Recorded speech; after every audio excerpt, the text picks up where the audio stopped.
Sarem inggih bumbon baku maneka masakan, kalebet ugi tumrap usaha kecil menengah ingkang damel nyamikan. Awit saking menika, nalika regi sarem mindhak nuwuhaken pisambatipun para pengusaha alit. Kadosta para pengusaha nyamikan maneka kripik ing Désa Mbeku, Kecamatan Karanganom, Klaten. Mindhakipun regi sarem ingkang sakawit Rp13.000 dados Rp26.000 saben pak inggih nuwuhaken kapitunan. Nanging para pengusaha boten saged tumindak kathah awit sarem inggih bumbon baku ingkang kedah wonten. Dene ingkang kaajab supados pemerintah tumuli cawe-cawe satemah regi wangsul kados sakawit. Para pengusaha boten wantun ngindakaken regi awit konsumenipun racak inggih kalangan menengah ke bawah. Ya dampak, Pak. Yang naik apa aja, Bu? Yang naik itu garam, ya kan itu minyak. Nek tepung sama pati itu ya stabil. Stabil ya? Enggak Terus naik. dengan kenaikan ini gimana, Bu? Mencikapi kenaikan ini, Bu?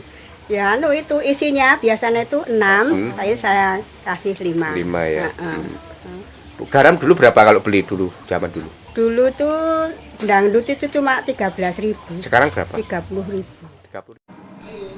Kepala Desa Beku mudrik ugi nandhesaken bilih para pelaku usaha kecil tempe kripik ing wewengkonipun sami pisambat babagan mindhakipun wragat produksi.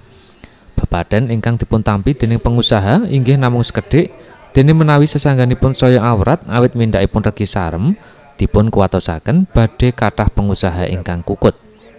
Langkah ingkang badhe dipun tempuh dening pihak desa antawisipun suka bantuan supados para pengusaha tetap saged makarya. Harapan kami ya pemerintah bisa membalikan istilahnya harga normal seperti ketika karena kita banyak menerima keluhan dari warga kami yang punya usaha di bidang makanan kecil tersebut. Usaha kecil itu kan juga mengambil margin ataupun laba juga kecil sekali sehingga dengan ada kenaikan itu mau menaikkan harga juga konsumen itu tidak mau sehingga terjadi dilematis kalau gitu, kasihan pada industri. Purwanto, Jogja TV.